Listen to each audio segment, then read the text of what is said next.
your footer, like my footer? No. Oh, No, maybe I you haven't. could. Maybe you could do that. Just put J But I have Cobb my and then German flags here. That's sweet, German dude. flags. That's sweet. Take care of your footer, and then we'll get going. You can put the phone number in your footer: 949-347-5450.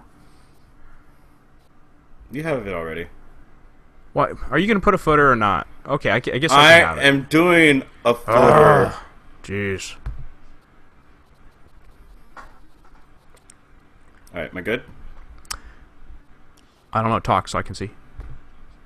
Hey man, hey man. Except it says the TMP. You want the TMV, dude. Let's change it. Okay. There you go. All right. Here's my bat crack sound. Sweet, huh? Oh, that sounds good. I know it does. So, let me bring it back. all right. And so you know on our intro, your second line there's French fry swings, and then I'm gonna play the bat crack, and then you're gonna go with the rest of it. Okay? Crack. Back crack. Crack of the bat. How do I get rid of the...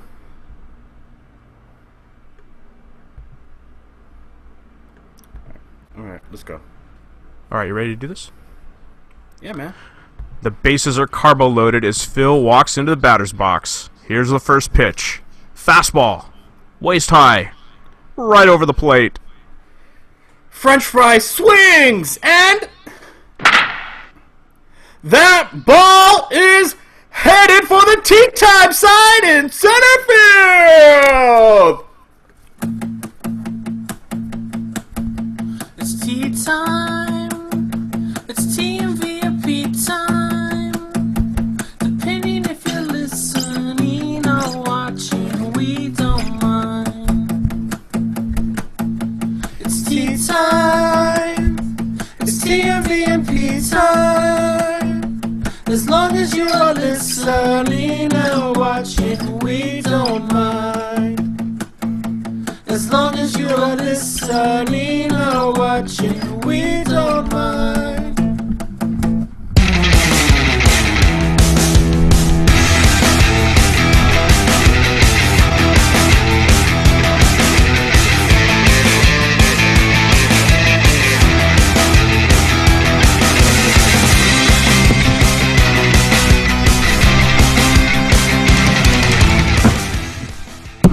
Welcome to the TMV with Clumsy Cobb and Brad Hutchings. We're videocasting live on YouTube today from 2:52 p.m. to about 3:52 p.m. Pacific. We're going to have a great time today. If you're watching this, please share a link with your friends. How you doing, Cobb? Great to be live on YouTube with the TMV, Brad. Hey, everyone out there in Warriorland, welcome to the Tweeting Warrior Videocast, home of the premier source of sports fan fiction. Here's how to interact with us live. To tweet our show, hashtag TheTMV. Call our show on your phone, 949-347-5450. So, hashtag your tweets, the TMV. Call our show, 949-347-5450. Call in if you'd like to be on our home run derby. Warriors delivering the best home run calls, just like our tandem call to open the show. Yeah, so what's on our plate today, Cobb? Winners of the week, your take, my take, Manuel and Gardena, home run derby, topical tweets, and your calls and live tweets. And what was the measurement of French Fry Phil's home run that he just hit? About 600 calories. Heyo! Heyo. Alright, we're going to do winners of the week. You got that queued up? Yeah.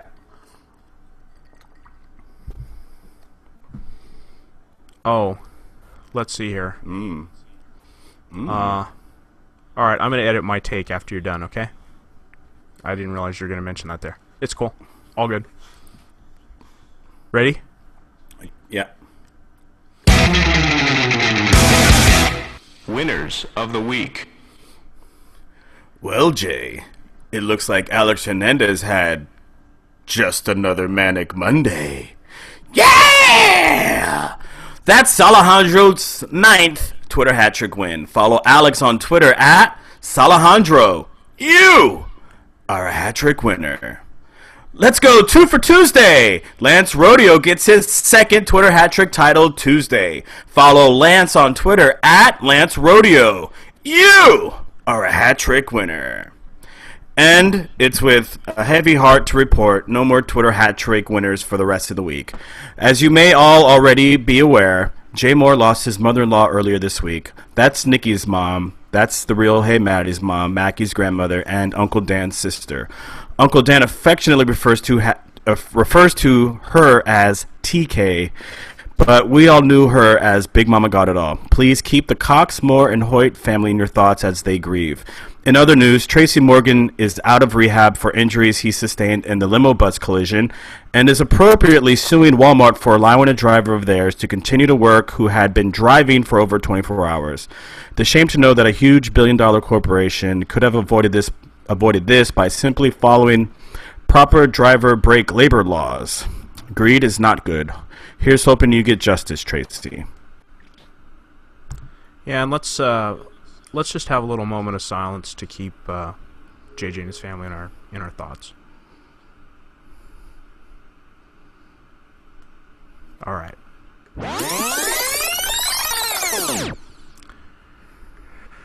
All right, dude. Quick edit of my take.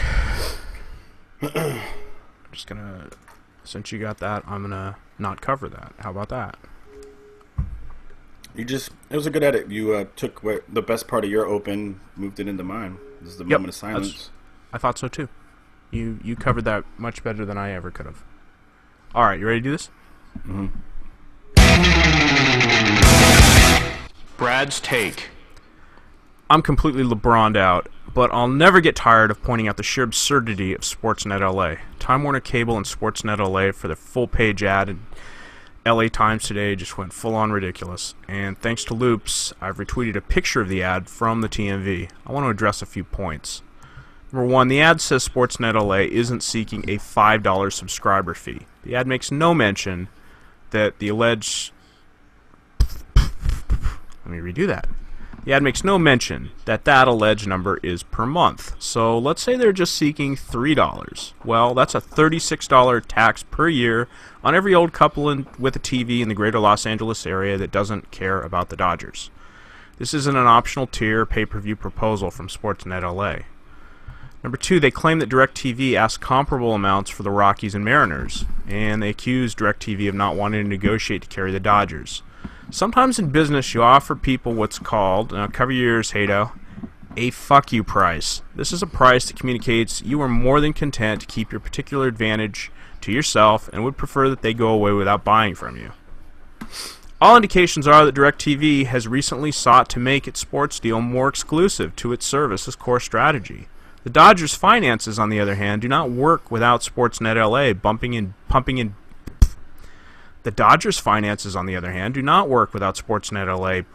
billions of dollars that it thought it could get by imposing a $50 tax on every cable subscriber in SoCal. Did you enjoy Kershaw's 41-inning scoreless streak? Well, the Dodgers couldn't have offered him such a flush contract without the promise of Sportsnet LA revenues. And I was talking about this debacle back then before most were even guessing what the end-user cable fees would end up being. And when season reporters were telling me I was nuts to estimate $20 a year in subscriber fees. It's a hot mess. The Dodgers will get their money from this deal. Time Warner Cable will end up eating the loss. And I suspect we won't see such well, I'm just tripping over my tongue today. It's going to be a tough edit day. And I suspect that we won't see such fat contracts or teams able to profitably operate by loading up on all-stars in the future. The limits on the amount and sources of money that professional sports teams can suck out of communities has been greatly exceeded. Pushback has begun, and unless advertisers want to step up, players will have to make do with a lot less. Thoughts, Cobb? We've talked, I mean, you mostly have talked a lot about this Sportsnet LA deal and what it's meant to the Dodger fan base. And I find it disgusting and despicable that they went to this route where they had to, basically paid for their own advertising to badmouth the DirecTV Corporation. They mentioned that DirecTV has basically closed off communications and closed off contract negotiations or negotiations for a price. Magic Johnson is supposed to be the leader of this group, in terms of negotiations, and he was out of the country for a few weeks. He just returned, a week and a half ago or something. So, where's the other side of this coin? What's the other side of this coin is that, of course, like Dodgers are making it seem like DirecTV's standing put, not doing anything, but Dodgers aren't doing too much on their end either. Well, and there's a lot that I guess the Dodgers would need to do. Of course, the Dodgers at this point really aren't negotiating this. It's Sportsnet LA, which is a Time Warner Cable venture, and when they're basically saying that their bottom line price is close to $40 a year per subscriber to any system in SoCal, it's going to be a non-starter. They're going to have to come up with a new. They're going to have to come up with a new plan, and I don't think you. It's kind of like, like we said before. It's like these stadium deals. Where cities pay for stadiums, and then they're left holding the bag while the billionaire owners have a nice new facility to play in, and don't have to repay it or anything, don't have to perform or anything like that. Time Warner Cable is going to get stuck holding the bag. The Magic Johnson's ownership group gets away with it this time, but there aren't going to be a lot of ownership groups of any pro sports team that get away with this kind of a deal in the future. I think the public's too wise to it. Yeah, it'd be nice to see the Dodgers on television. No, for not an additional $40 or $50 a year. That's insane.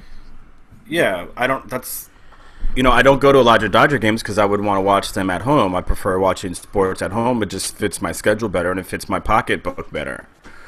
You should get a few free tickets for that $50 a year, huh?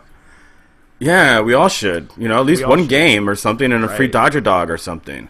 Right. Their attendance will be. By the way, Cobb, their attendance will be 3 million this year, whereas cable subscribers in the greater LA basin it's like 5 million. So you couldn't even give one free ticket away to every cable subscriber for that. And who should be paying attention to this Sportsnet LA deal is the judge in the Donald Sterling versus Shelley Sterling / NBA case. Donald Sterling is spewing off at the mouth, saying that the Clippers are worth not $2 billion, but $5 billion because there's a cable deal in the works. And this goes along with why LeBron only signed a 2-year deal, not a long-term deal with the Cavaliers. Everyone's expecting this big cable deal for the NBA. Well, that's nuts. And I lost going on here now. You did? Where'd I go? You just went whatchamacallit? What's the word? You went stuck for a few minutes. You were stuck nut. Oh, I was frozen. You were frozen. That's the word. Sorry about that. Let it go. Let it go. Yeah, cable deals not gonna work out the way they think. The TV deals where advertisers are paying for things. I think that's really where these sports things max out. But they're going to try. They're going to try to suck more money out of everybody. I don't think it's going to work too well. Yeah. Good thing that the Angels are in first place.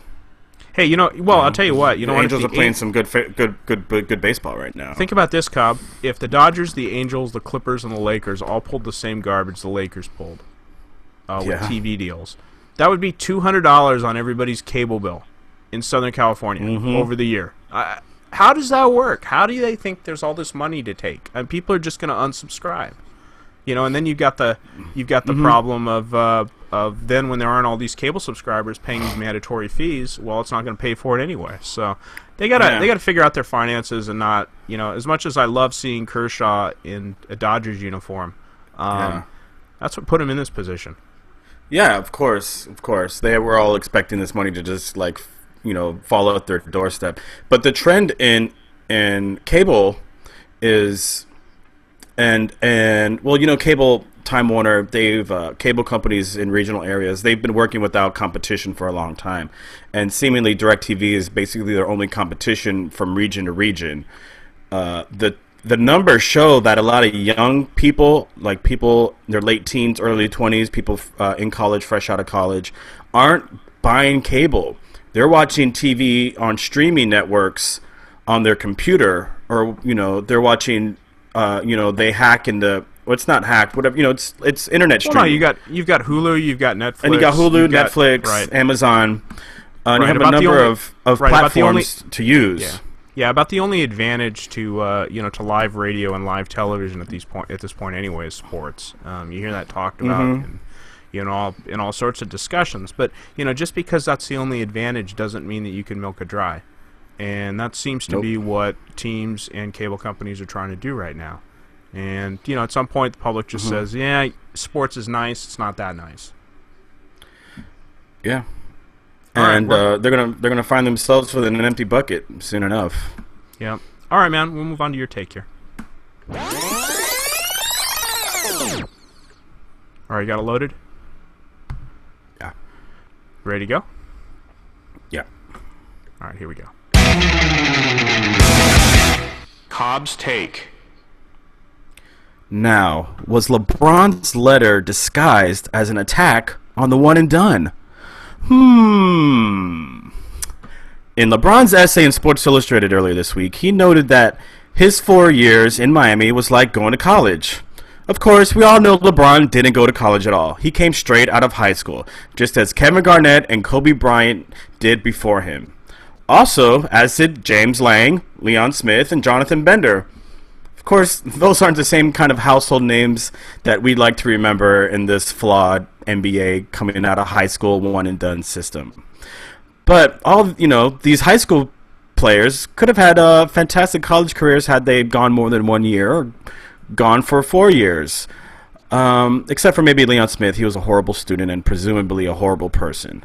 Kobe would have went to Duke, I think. Kevin Garnett and LeBron never gave serious thought to college. And if you've listened to past TMVs before, you might have heard me protest it on the side of adults should be able to earn a living in what they do best. And LeBron is no exception. But LeBron's take that his 4 years in Miami was like college does have me thinking a little differently. The NBA has mandated that you must be either 19 years of age or 1 year out of high school to play. It strikes me as ridiculous and unfair. That still does. That still is unchanged. And LeBron's prodigious skills and his immediate superstardom clearly left him isolated from a real-world perspective that he probably might have more or less gained in a 4-year college setting. I don't want to speak in terms of hindsight being, let's look at how many Final Fours LeBron would have played in or what school LeBron might have even been at. What I like to think about here and what I like to capture the audience with here is kind of like a quote that Jason Whitlock made famous about 4 years ago. Was right about the time of the decision, before or after the decision in 2010, is that LeBron has Ivy League problems but junior college help. Now, I think a semester of business law might have freed him of that problem, just to kind of be aware of what looms ahead of you. One of the things I learned when I took a intro to business law class in college was that you don't have to be a lawyer to know the law. You just have to know how to hire a good one. Just know enough to find somebody good.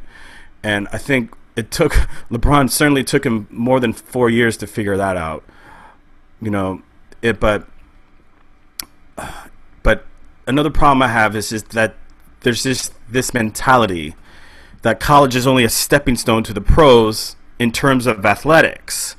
The one and done means the basketball player doesn't have a choice. It's the NBA takes that choice from them, whether to become professional or remain an amateur. They have no choice. It's treated more like a stopgap, like a way station, and I feel maybe LeBron's career could have had some business maturity to it had he had gone to college. I don't know. Maybe I'm just kind of arguing with myself. Maybe I'm just kind of still trying to weigh the options against myself here. But it just struck a chord with me that he said the Miami years were like college years, and he never went to college. He what was Miami fun? Was it did he go out and binge drinking? Did he rush a fraternity? Did he actually go into his or college level classes? I don't think he really did any of that. He just basically meant 4 years away from home, and now he's going back home. But I subscribe to anyone out there, and I don't know who would be listening right now that could even get this to somebody who is thinking of becoming a professional basketball player or professional football player. But if you do consider leaving high school or leaving college early for the pros, consider LeBron's letter. Consider what LeBron's career has done. Of course, he's a prodigious talent, and now he's a superstar. He'll go down and be one of the top 5, top 10 best players of all time. He's certainly the best player on the planet as of right now. And as a Heat fan, I'm certainly not happy to see him go. But we've got to learn something from this, and I think future players can just look at this and know this isn't why someone would go to college. They don't go to college to go away from home. You don't go to college because it's a stopgap or a way station for you to go to the pros and to make billion or just short of billions, but millions of dollars for playing a game. You go to college to educate yourself, to learn how the real world works, and maybe be able to create a way where you can see some pitfalls that may lay ahead, how people's opinions of oneself or of others affects what decisions one might make, and basically how to surround yourself with people who are going to do good for you, and how to smell a rat. That's probably one thing I learned out of college was, hey, if someone comes knocking on your door wanting to buy something of yours, they're probably a rat. If they come out and they want to help you and you don't know this person, they're probably a rat. You need to be able to... Yeah, go ahead, Brad. Yeah, Cobb, there's plenty of athletes that, they go to college for 4 years and still end up surrounded with rats. I mean, look in the NFL. Yeah. And I think where I come out on this is, I like your original point, which is it's his decision. If he's ready, if he's physically ready for the NBA game, he should go straight from high school to the NBA. And sitting a year out in college, when you're talking about prodigies like LeBron, Kobe, Kevin Garnett, who came straight into the league, that's costing them, a year of college costs them millions and millions of dollars. And you would think of that really at the tail end of their career, where they might, right now, those players are each worth, $20 million a year. One certainly less Kobe year, and Garnett, yeah. Right. And LeBron too is worth $20 million a year. That had he lost a year, he'd lose that tail end of his career, because that would his salary would be pushed back the years he spent in college, and the wear on his body would be the same. Certainly, the argument of monetary value can't be ignored, but as Jay Leno was on More Stories, and he says he never did anything for the money. And there's something of value here that can't put a dollar sign on, and it's a mentality, and there's maturity, and there's just it's a playground for making mistakes, and it's a playground for decision making, and for having to weigh your options outside of just basic monetary decisions.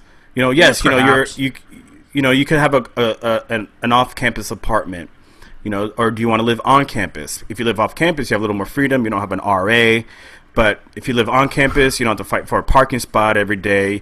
You have the convenience of just walking to class when you wake up. You don't have to pick, most people who live off campus have to pick up 1 or 2 part-time jobs to support themselves, where if you're on campus, you don't have to worry about all that money. So it's not always all about money, but it gives you a weights and measures system. And it lets you, I think it gives you the ability to prioritize better. Could. Like, again, could. Before this happened, before this happened, I was of the, and I'm still there. Like, this is U.S. Western civilization capitalism.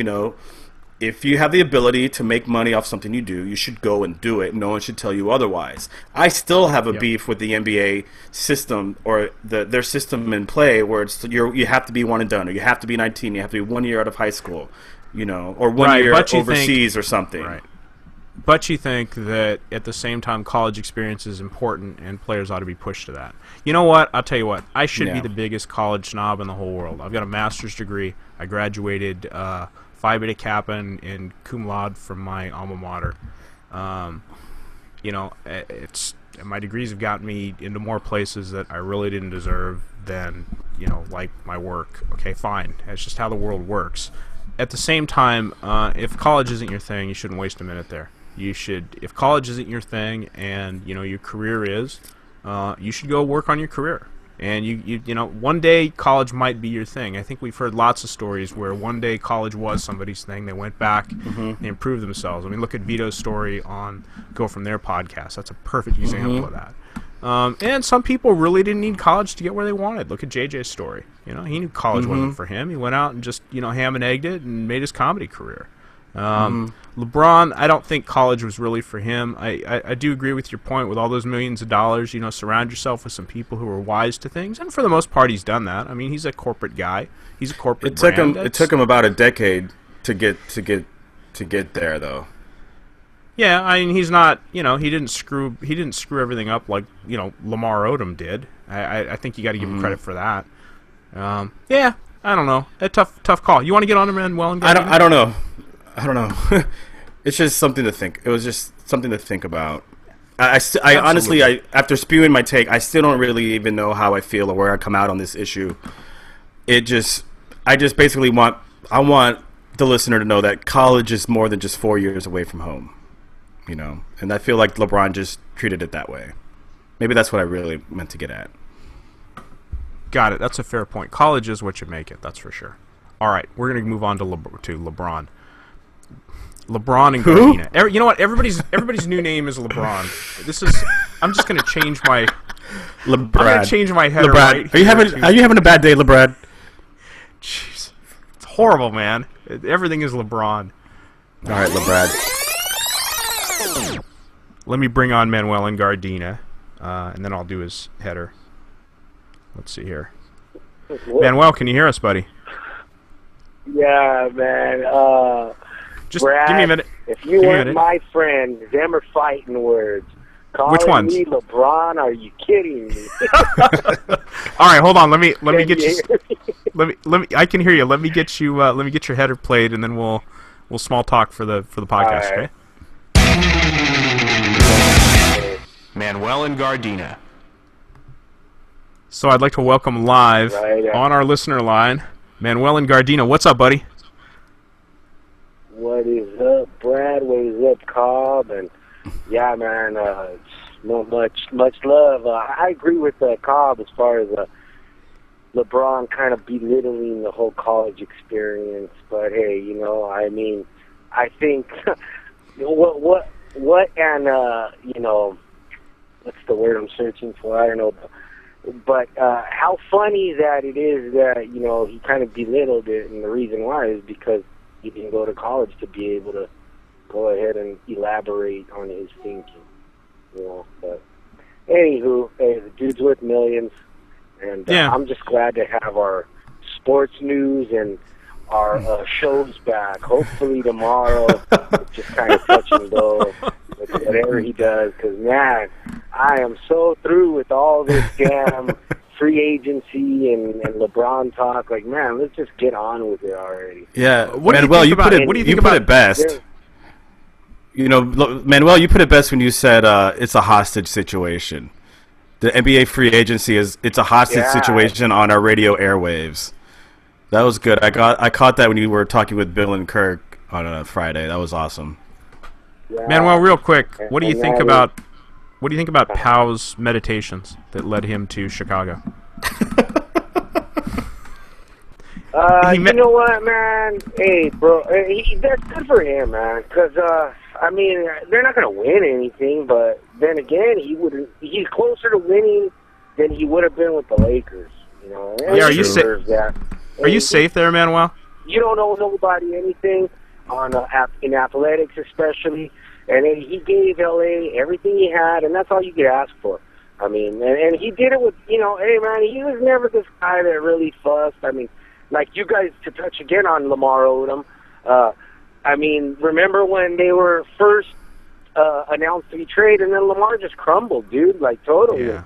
Pal still played through it and kept his value up to a certain, you know, standard. And so, hey, man, I appreciate everything he did for him, and good luck to him, man. Absolutely. All right, let's get into your rap. Right on. He's a magic man. Say cheese. Here's Johnny rolling dollar bills up like the one Mitt Romney, but not just stacking chips with hooker lookers, smoking in the boys' room, inhaling booger sugar. Slow down, John. Hip Hop Friday with no JJ is in full effect, but Ghost Hands plays DJ. We say he's a good kid, that Greg Toohey. Don't mess with Lingard or Schwartz, cause like Spooey, you'll get shot by the henchman straight scoring. Believe you won't get bailed out like Josh Gordon by that cat named Fats. What's the haps? Behind a red ass without the chaps. Jam Nelson should be the next Laker player. Bartolo Colon or Andre the Giant. Mr. Mayor, tell the Brooklyn Nets coach, keep quiet about the Lake Show or there will be a riot. Mind-numbing trade talking. JJ, make it stop. Friday is hip-hop, not some NBA subplot of free agents. That's all for naught. I got the prop. D. Gordon, Yasiel, Zach, and Clay Kershaw, all-stars, representing like J. Moore Sports. Cobb, Hutch, Joey, Coover, smoking like Newports. In Matty Boy's back pocket, Herbie Hancock told you to rock it. So Fridays we keep smashing like Tubbs and Sonny Crockett on J. Moore Sports. There you go, fellas. Woo! Oh! Hey, Manuel, did you do a home run call? Yeah, I mean, you guys. I know you guys heard him, right? Or no? I haven't. You guys haven't No, been able to hear him? I didn't hear him yet. Brad has them all. He collected them all. I'm gonna hear him for the first time when everybody else hears him for the first time. But you did one, so I'm all right. I'm gonna wait for Manuel's call. Brad, we lost you. I see your lips moving, but you're not saying anything. My lips are moving, but I'm not saying anything. Manuel actually did. There we go. He actually did 3 calls. We're gonna play 2 of them. 2 of them were really, really good. And then Manuel, the other thing we're gonna do. You're a big contributor to the listener line. We're gonna actually do like a separate podcast episode of listener line things each week. They're hilarious. Keep them coming, and I hope more people will contribute to that because it's just funny. So that's something to look forward to as well. Nice, good All job, right, buddy. Manuel. We'll talk to you soon. I think I muted Manuel. I'm sorry. Like I said on there. No worries. It's all good, man. All right, take care, buddy. I'll mute him again. Oh, gotta put a tape rewind in. And how about one I don't talk over?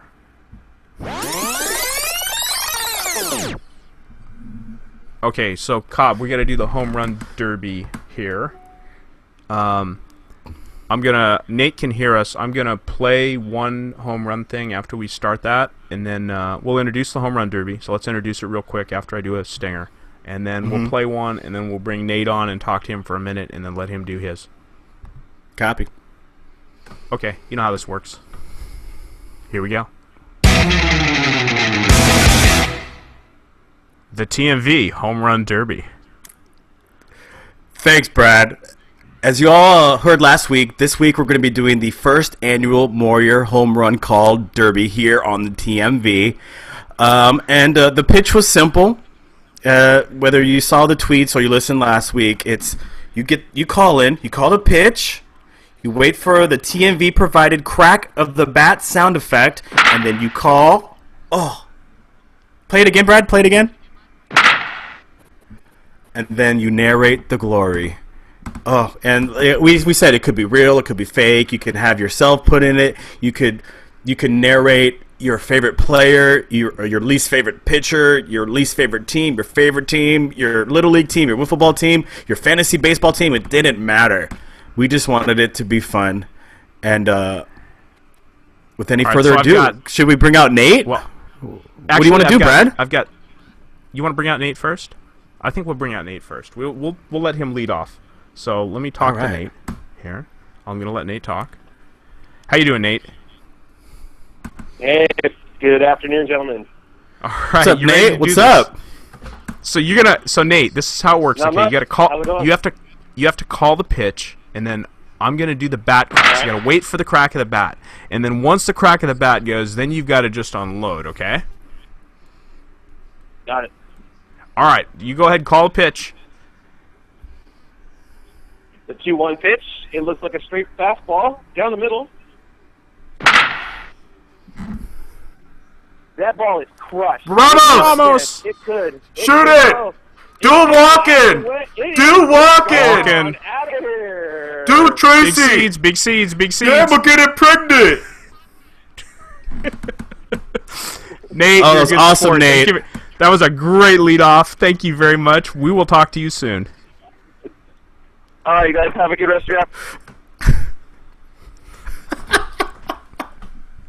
That was awesome. I love you. I love you, Cobb. You're the best.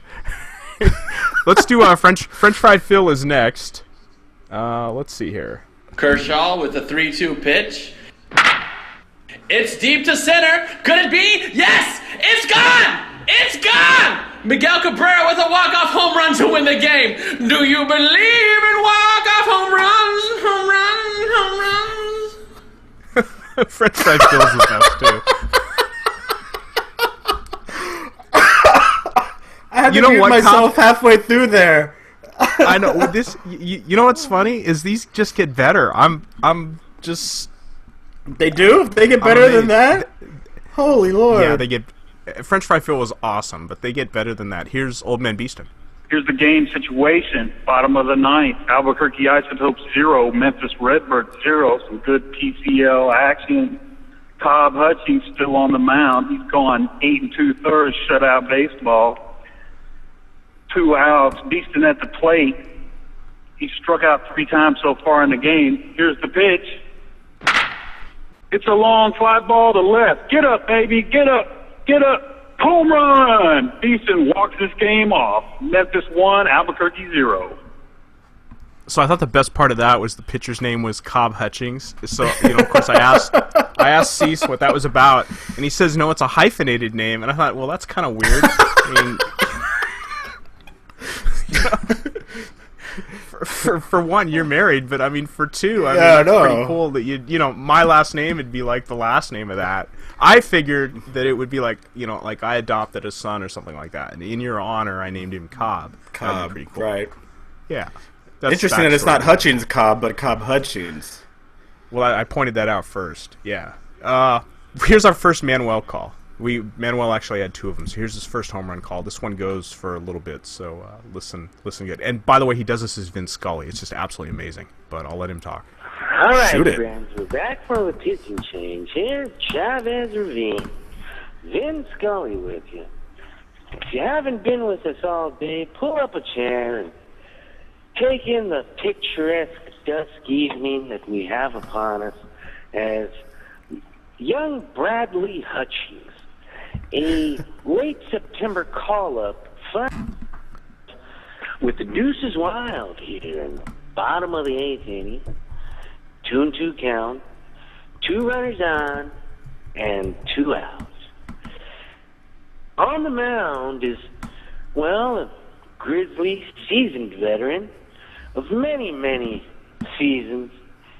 Most people know him by Bartolo Colon. Well, friends, come to find out that poor Bartolo, when he was coming up in San Jose, Puerto Rico, where he hails from, was, I'm being told, my mistake. He's from San Pedro de Macorís of the Dominican Republic. So, please, senor, forgive me. Anyhow, fouled off by Bradley Hutchings as he tries to stay alive here for the Dodgers. Getting was not quite in cahoots with the neighborhood kids, come to find out, as a throw over to first base by the Husky veteran stares in. And unfortunately, the children of his neighborhood had come to call him Andre the Giant. Well, friends, as we were saying, Bradley Hutchings, young Bartolo Colon, his mother told us that he was tormented by neighborhood kings and called Andre the Giant, who he, I must admit, does resemble upon reviewing pictures of the legendary WWE 7-foot wrestling star. Fouled off again by Hutchings as Bart Colon comes in with his 95-mile-an-hour heater. Best in the business. The guy's hopped around with the Angels, the A's, but probably saw his best days back in Cleveland yesteryear. So as he stares in the windup, comes in and, oh, there's a drive. Young Bradley Hutchings looks like he is going to be hitting a home run that will push the Dodgers over the top against Bartolo Colon, or if you're from his Dominican Republic neighborhood, you may call him Andre the Giant. Not easier, of course. Well, friends, we'll see if the Dodgers bullpen can come in and slam the door. But young Bradley Hutchings has gone yard here at Chavez Ravine, and we will tip the cap as the crowd goes crazy. Hey, Cobb, unmute yourself. Good job, Brad. That wasn't me. Well, yeah, that was my. It was hit young Bradley Hutchings. Young Bradley Hutchings. That's great. Oh, I wish I wasn't muted because I was like laughing like 3 or 4 times through there. Yeah, Oh me my too. God. I think it's great how you got my Andre the middle name Giant. right too. All right, we got another Holy one crap. from Manuel. You ready? You could keep yourself unmuted if you like. It's good. It just I'll just be laughing anyway. All right. Well, let's. If you laugh too much, just mute yourself. Whatever you want to do. Here's Manuel in Gardena again. So the Twilight's creeping in here, regularly filled. The newly acquired ex-Miami Marlin by the name of J. Cobb comes to the batter's box as Larry Bola is standing on deck. Looks like Jimmy Fry has pulled one out of the hat, so to speak, out of his magic tricks hat, as J. Cobb, the late season acquisition, is in there trying to give the Cubbies their first lead in the ball game. Oh, a little bit of chin music as old Joaquin Andujar comes in high and tight. Now, you know, these Redbirds and the Cubs, there's no love lost. So, Jake Cobb's up there staring down the barrel of a gun. Next pitch in there, looks like he's trying to get away with some jump. Oh, there's a drive! Looks like young Cobb will have the last laugh on Joaquin Andujar after all, right? As the Cubbies are gonna win this one thanks to young J. Cobb, Miami native. Cubs win. I love it. J. Cobb plays for the Cubs. Yeah, about The Chicago Cubs, or something like that. the Cobbs. All right. This one's also pretty amazing. This goes a couple of minutes. You ready? Yeah, introduce it. No more Manuel. We're done with Manuel and Gardena. This is Syl Jones. Hi, this is Anaheim Helms coming back to you on the TMV network at the 2014 All-Star Game. Sorry for that lengthy commercial break. Chase Utley just suffered a massive hit to the face by a pitch thrown by Glenn Perkins. And now the NL is going to have to call in a substitute pitch hitter. Coming to the plate, it looks like it's going to be Phil Jones, coming right out of Lake Elsinore, just called up today for the All-Star game. This is impressive. I've never seen anything like this. This guy has 3 career home runs. 2 came in one game. Obviously, everyone knows that those 2 were taken away due to him having a corked bat. But here comes the first pitch. Phil Jones just looks at it. It's a ball in the outside corner. Phil Jones, I mean, this guy is impressive. He has speeds to run the bases. I think this guy's going to do really well in the big leagues. Glenn Perkins wiping his face. He's not liking the call the catcher's giving him. Here comes the next pitch. Just a hit. It's a hit. And it's a fly ball. It's going deep, deep, deep, deep. So deep.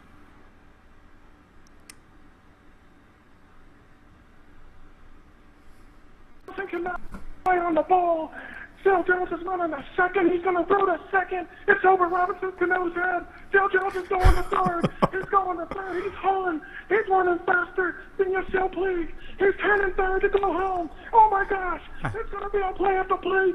It's going to throw home by Mike Trout. And it's he saved! He saved! I can't believe it. They have scored. They have scored. They have scored. And now the AL leads it 15-1.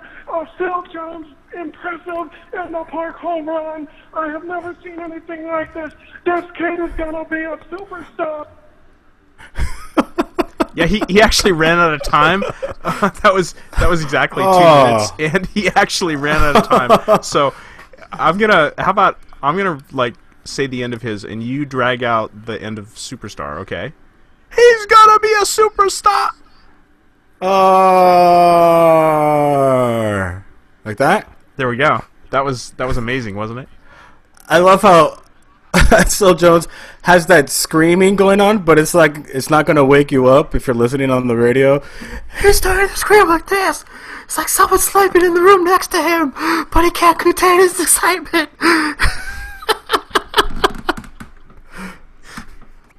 Still's the best. All those calls, with the exception of Nate's, came into our listener line. They were recorded, and then I just edited them up and stuck the bat crack in there. It was just excellent what you guys did. So thank you so much for playing. That's that. awesome. That's awesome. We have one more. I'm kind of hoping Adrian Sherman might be listening right now. I just put the bat signal out for him, and French Fry Phil wants to listen too. Well, we have one more call, or one more pre-recorded. I don't have any calls in the lineup, so this will probably end the home run derby. But here we go. Okay. Adrian Sherman at the plate, 23 years old.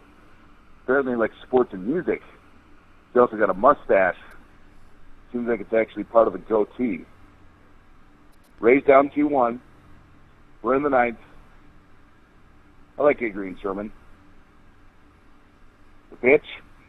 The high fly ball to the left. It's a home run. Adrian Sherman just went yard. Rays win the ball game. It's 3-2. Final. Good job, Adrian Sherman. You recognize that voice, Cobb? Yeah, that was none other than J Moore Sports Top 3 at 5 anchor Dan Byer. Jeez. That's no. pretty good. No pretty good way. pull there, Adrian. Pretty good pull there, Adrian, if you're listening. And if you're listening on podcast, well, pretty good pull there, too. Oh, wow. Way to go, Adrian. He needs that's a good pick-me-up for him. Him and his dad, I know, have been going through a tough time. That's awesome. Thank you, Dan Byer, for stepping up at the TMV plate right there. Good job, Brad. All right, yeah, good job on the home run derby. This is pretty fun. Well, let's end it now. All right, we're going to go on to topical tweets. Hey, the first topical tweet is, while we've been talking here, JJ is bowed out of doing his podcast and pretty much bowed out of Twitter, and I guess is going to deal with the internet by email from now on. So that sucks. Trolls suck. Tired of the trolls. Trolls suck bad. Yep. That'll just stay in the video cast. That's not going to make the podcast. Ready for topical tweets. I need to get my thing ready here. Let me get my thing ready too. Get me timeline ready here. I need to find the thread here. Are they all on the thread, or do I have to hashtag topical tweets? I think they're all on the thread, right? I think they're all on the thread. Yes. All right. Ready for topical tweets? Yeah. Topical Tweets. So this week's topical tweets topic, dictated to me over a text message from the Cobb. Award and recipient for the TMV awards. Those are going to be held next week. So we asked people to offer up their awards, and then we're going to read them all. So here's the first one. I actually tweeted best pending defection to a foreign country. And that would go to Drew Ranakovich, who is sitting at LAX right now, I guess, waiting to leave the country permanently for Australia. Australia, yeah. No kidding. Yeah. The next tweet here is from Old Man Beaston. And he tweeted, hashtag the TMV Awards, best after hours hashtagging, and he put hashtag Boazing. Little shout out there for Boaz Owens. Yes, No ID Justin tweets for the TMV Awards, best hair, and that would go to the J Cobb, hashtag no brainer. That is a no brainer, yeah. And next, the J Cobb himself. That's weird going third person. They were talking about Twitter. I tweeted after Justin tweeted, the person with the whitest teeth and the whitest dogs award goes to at Brad Hutchings. Well, I'll accept that award right now just by giving you a flashlight. We're so vain. Still Jones tweets, I nominate French Fry Phil for the TMV Food Choice Award, as well as Best Twitter Hat Trick Club Tag Team. That would be French Fry Phil and Sil, presented by J Cobb. That's the tag team is called French Fry Sly. Oh, got it. Okay, that was actually supposed to. That's their tag team name, yeah. Right. That actually rhymes. That's like alliteration. Okay, I get it. Sorry. Well, Sorry, no, Sil. French Fry Phil by himself is alliteration because it has 3 F sounds. French Fry Sly is not. Well, there's rhyming in it. That's just sort of backwards alliteration. Okay, you win. You're right. Alex Hernandez tweets, most nightmare-inducing collection of Avies. And he nominates at Sir Vegas. And that's a no-brainer. Again, he wins in a landslide. French Fry Phil tweets, duo most likely to be Brokeback Mountaining it while on a Twitter hiatus. Wow. This is just great. And that goes to whom? This goes to Mike in Vegas and Tim Richards, who quit at the same time over the same argument they were having with each other. Which is that's rich, Phil. That's really rich. Dying. You know what? If you Tim Richards' Twitter feed is back up and running. Apparently. You can click on this tweet, or you can just do a quick Twitter search of Tim Richards if you still have him, and he's back. He's back up and running somewhere somehow. Oh, good for him. We're going to Tyler and Ronnie. Yeah, sure. Tyler and Ronnie tweet, Microbrew Lifetime Achievement Award goes to none other than at UVA Politics, which is RDP and RVA. How's RGB doing? How's RGB doing? Thank you, Ramos. Adrian Sherman tweets, I'm going to let you finish, but me and No ID Justin are the Twitter Hat Trick Club Tag Team Champs. That's addressed to French Fry Sly. Mm-hmm. And No ID Justin replies, look at the game tape. Okay, then we got a lot of back and forth. I think this is back and forth. And it's like we're a big going to argument. Skip ahead. Mike says Big the Mike? best tag team is Big Mike and his beard. Okay. And then it just basically ends with some more Twitter fight. Twitter fight. Yeah. No, I did get a few awards from our official awards coordinator. That would be one Loop de Loo, who had some thoughtful nominations as well. She thought the best topical tweeter, Alex Hernandez. The best TMV caller, Syl Jones. The best TMV special guest, that would be the Great Blue Deanie. The best TMV rapper, this would obviously go to Manuel and Gardena. And Manuel and Gardena, by the way, is way better than Kelvin and Orlando. You know, all you people who are up with Kelvin and Orlando. Kelvin and Orlando's just angry. Dude's just angry. That's his deal. You know, he doesn't really know sports. He doesn't show a lot of depth. You saw it today between Manuel's rap and his Vin Scully call and his Harry Carey call that the guy has got tremendous depth of sports knowledge and, you know, even the ability to do some iconic voices. Yeah, an impression or two. Yeah, absolutely. Right. So, you know, Kelvin and Orlando's a good guy, but, you know, he's not our guy. I think that's the point. And the best TMV contributor, well, that obviously goes to French Fry Phil. And he just, you know, his songs bookend our show. We couldn't do it without him. And maybe there's an award there for Lupe for best podcast contributor, non-TMV, non-TMV podcast would go to Lupe. Well, we could for also her work call on the GFT podcast. Yes, and we could also give her the least interesting award. Woman, yeah. Right. Least interesting woman award. Least interesting woman. Yeah. All right, we're done with that. Very good. Very good, Brad.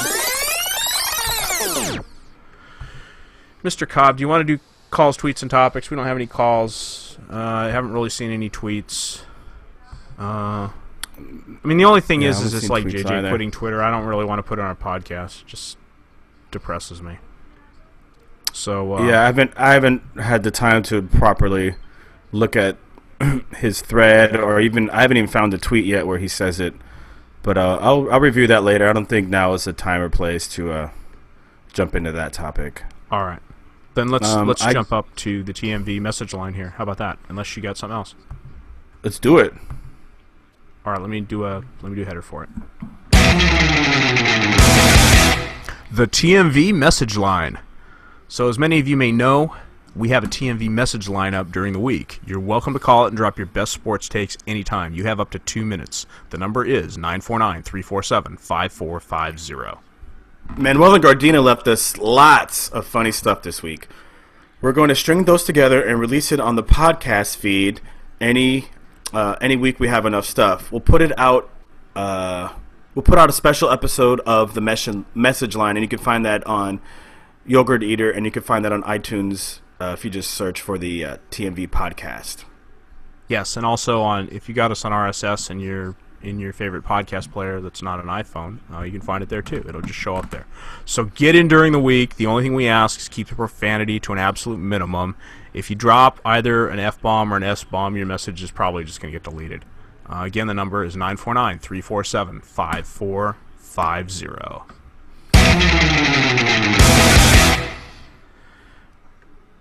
All right, that's about everything. You want to do thank yous? Mm-hmm. Okay. I'm going to hit the thank you bump, and where's the thank you bump? It's always an hour too, isn't it? Here we go, thank you bump.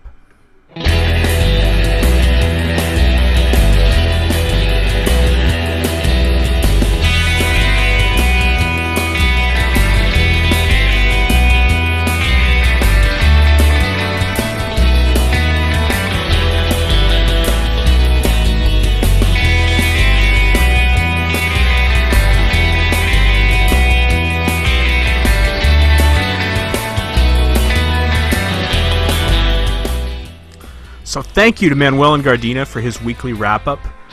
Thanks to Not a Member Nate, French Fry Phil, Old Man Beeston, Manuel and Gardena again, Syl Jones, and of course a big thanks to Dan Byer for participating in our Home Run Derby. Thanks to the callers and tweeters for participating live this afternoon, none of you.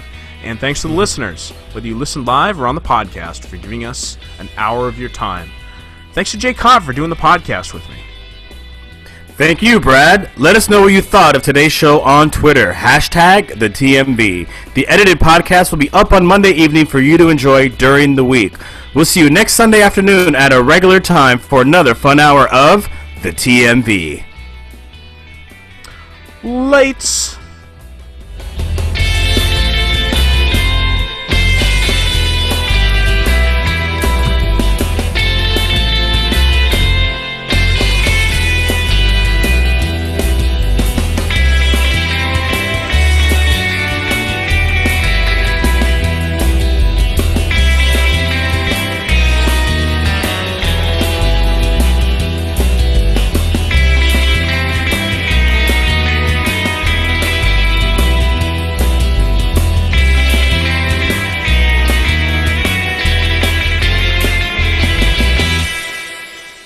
By the way, French Fry Phil did tweet us, and he wanted to know if JJ leaves Twitter, because, okay, while we were doing our show, JJ posted that he's basically leaving Twitter, and he's not going to do much of the podcast anymore, and blah, blah, blah, blah. And it's fine. I mean, he'll get over it.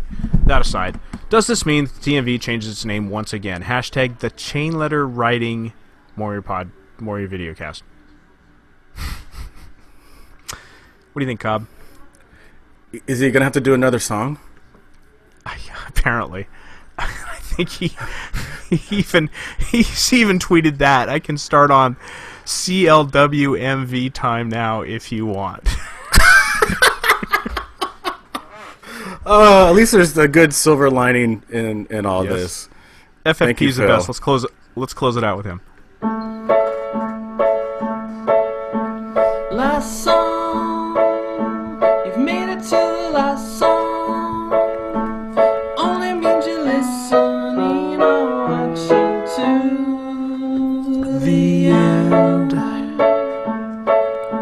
Sing it with me, Cobb. Last song, you made it to the last song. It only means you're listening or watching to the end. Are you gonna put a scat in there? There you go.